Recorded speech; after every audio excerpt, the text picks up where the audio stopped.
Hello everyone, Inventor719 here, and before we start the how-to video, I would like to introduce you guys to my brand new purchase.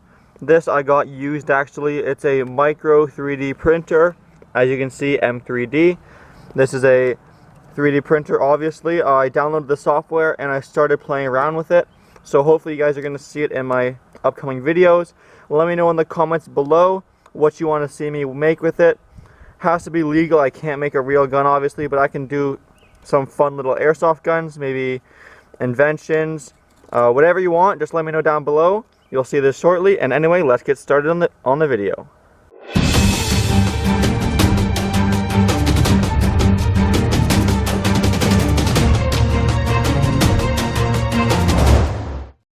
So for today's video, you're going to need a pellet gun, some BBs or pellets, firecrackers, and a lighter.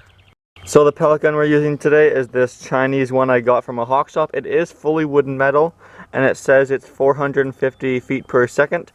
So it's pretty cheap. It was like 40 bucks, which is the one I'm using in today's video.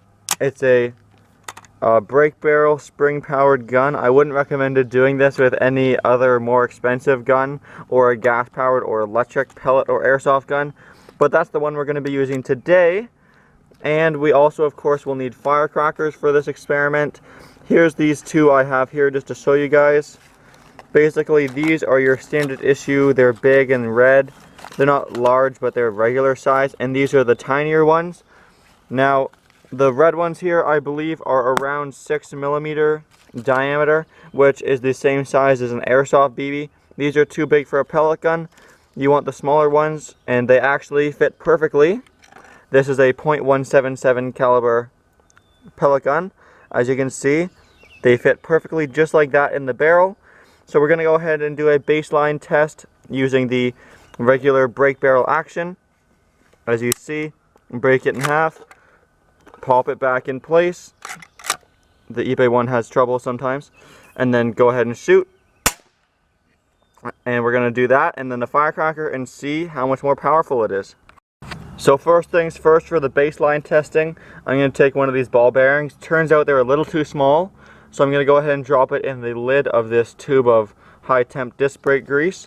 And all that allows me to do by mixing it around is adds a nice little coating to the outside, so that when I put it in the barrel, it sits nicely instead of just rolling all the way through. Let's go ahead and crack it closed and do a shooting test at this little tin can. So there's the can. It's actually a pretty heavy duty soup can, so it's definitely not going to go through. It might dent it pretty good though. So I'm going to try and aim with no real sight.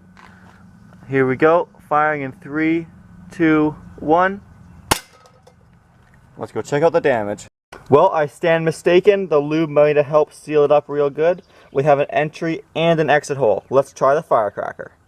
Alright, so now for the firecracker test, we're going to start with the BB first. So again, BB in a little bit of grease, putting it in the barrel first. I'm going to crack it in half to make it easier to load. Alright, there we go.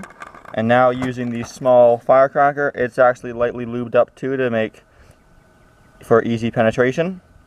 So go ahead and push it in the barrel all the way. Now unfortunately the fuse has to be lit and then closed, so this is going to happen very quickly. So let's go ahead with the shooting test. So there's the can set up. My gun is loaded, and just because this might destroy my gun, I'm going to be nice and close, but if I miss, I put up some plywood for another damage test. So basically, I'm going to light it, close the barrel and point in probably less than a second. So get ready, because here goes the shooting test. No countdown, because I'm going to be a little too focused. Alrighty, and here we go.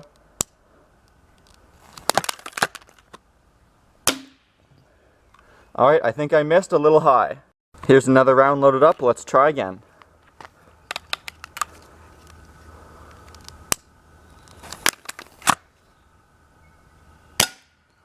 I hit the can. Let's go check it out. Alright, so there's the hole it made in the can, entry and exit.